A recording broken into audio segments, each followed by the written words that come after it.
Please welcome to the stage, Dylan Demery.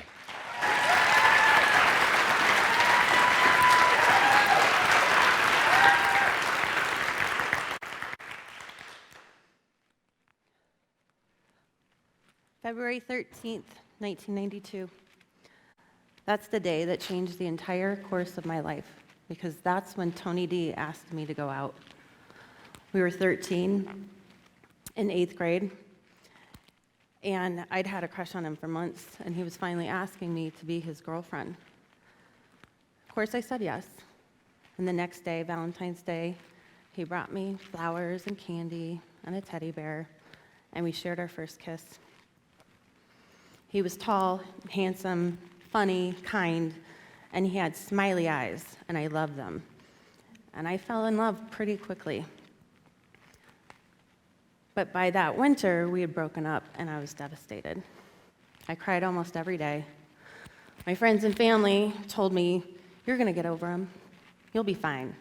He's just puppy love." But I thought there was something different there. I felt differently. And I was right, because we dated off and on throughout junior high, high school, and college. And then in 2001, he said to me, "Hey, I'm in love with you." And I'm like, "Yeah, I know. So let's do this."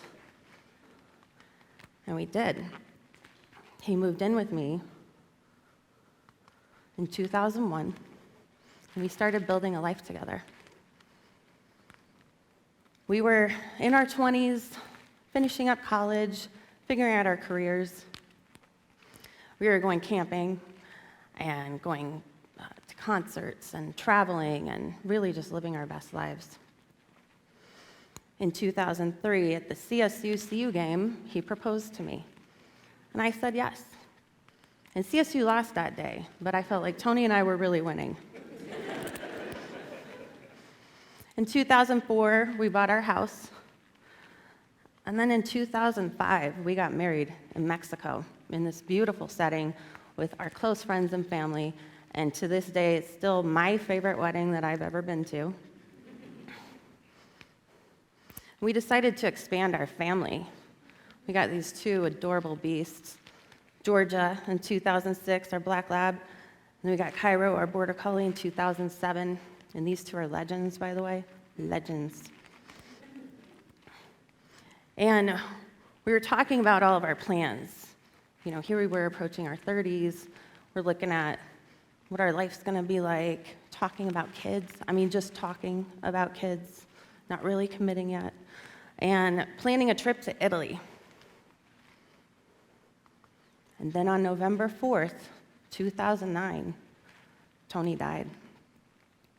And all of those plans and all of those dreams were over. I had to figure out what my life was going to be like now. I had never imagined a life without Tony. I'd loved him for nearly 2 decades. All of my memories had him in them. And so those few days after his death, I walked around on autopilot, just trying to get through it, just trying to survive the day. And I was trying to feed the dogs and feed myself and take showers and do all the things that I had to do. And all the while I'm planning a funeral, 31 years old, and I'm planning a funeral for my husband. And I'm thinking through what I have to do next, what's the next step that I need to take. And I just went into survival mode. And then I had to go back to work 2 weeks later. And that's when it all really hit me.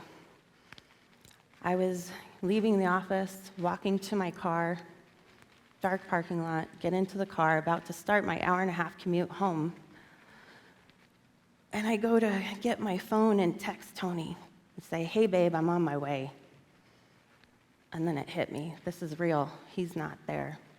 He's never going to be there again. There's nobody at your house. Your dogs are there, but they can't get a text. This is all going through my head, and I'm thinking, oh my gosh. And I collapsed over the steering wheel and just cried. Hard, ugly crying, like I hadn't done quite yet.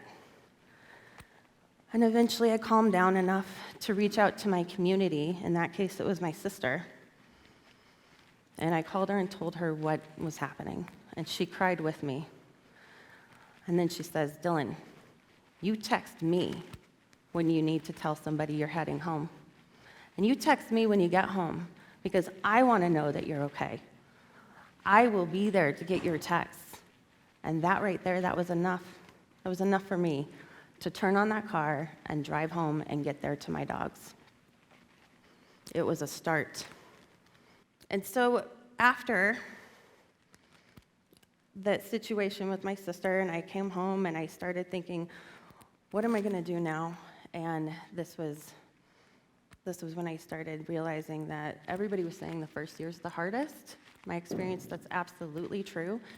Because that first year, all I was trying to do was come up with arbitrary milestones. Really didn't mean anything. It said, oh, I made it 2 weeks. Now I've made it a month. I can make it 2 months. Now I made it 6 months. And all it was that I'm still here. I'm surviving. But it wasn't really that I was achieving anything at that time, just getting through the day. And so I just reached out to my community, and one of my friends said, hey, have you ever thought about meditating? And I hadn't. And she took me to group meditation. And that changed my entire life again. Because here, now I found the space to go within and be with myself and those feelings and start to process them in a way I hadn't yet. So I could sit with them and actually go through them and think about what I was encountering, how I was handling the struggle that I was in. And I could do it on my own time. And I could use breath work to get through it. And it just became this monumental practice for helping me process my grief.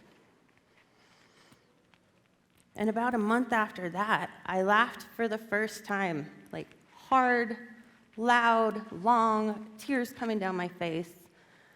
And I'd been fake laughing up until that point with people, but this time it was real. And I saw in that instance, there was a spark of hope. And I knew I was going to be okay. I would endure. I would get through this. But it was going to take work, and I knew that I had to do the work to get there. And I made a promise to Tony that I would try to be happy. I would find that path to wholeness that would help me get through all of this, because he would want that for me. If the situation was reversed, I would want it for him. So I said, that's enough. He wants this for me. I'm going to do the work. I don't know what it looks like yet. I have no idea where this is headed. I don't know what my path to happiness is. But let's just get a start, because it'd be really easy to just give up. It's a lot harder to take it on and actually go out and live your life. So that's what I chose to do.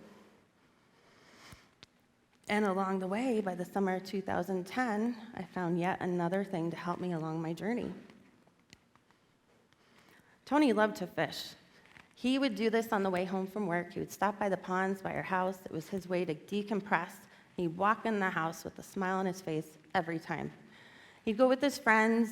He'd go when we went camping. I never did it with him. I wasn't interested at all, but I loved that he had this. And then I remembered, approaching the summer of 2010, that I had all of his gear. So why not? Why don't I try fishing? And so I did.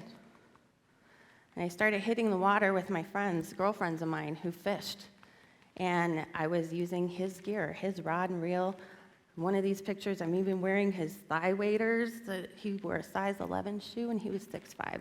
So they didn't work for me, but I still wore them that day. And just sat with my friends, and they taught me how to fish.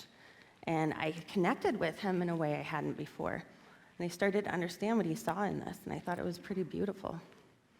But I would go on these trips with my friends, these two girls, who fly fished. So in this picture, you see that I'm holding a spin cast reel rod, and that's the typical thing you think of when people go fishing.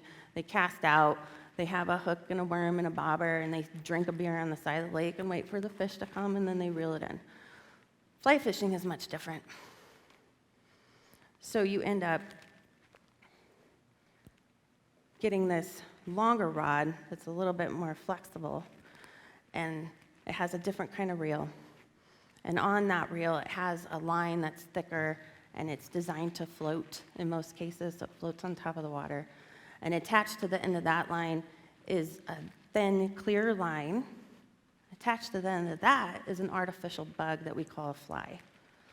And the goal is to cast in such a way that that bug, that fly, hits the water as naturally as possible and tricks the fish into biting it. So I'm watching my friends do this, and it looked amazing. And I kept thinking, man, I want to do that. So by the summer of 2011, I was doing that. I was fly fishing. And that sport changed my life too, because it was an extension now of my meditation practice. When I go fly fishing, I can't help but be present.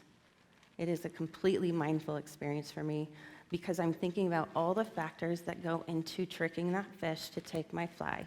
I'm looking at the bugs on the ground, in the air, on the bushes, wherever they are. I'm looking at where are the fish hanging out? What are they doing?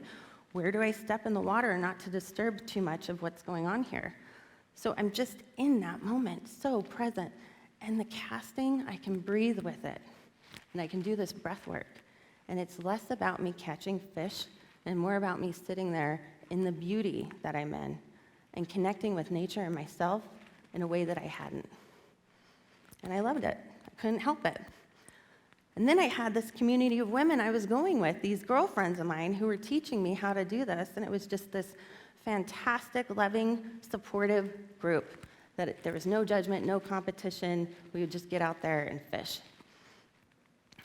I continued fishing I still do it today, but I eventually wanted to buy gear. I couldn't find women's gear. Not that fit me right, so a lot of times I'd have to buy men's gear, and then it was uncomfortable, and it's embarrassing, and I just thought, this doesn't work for us. We need something different.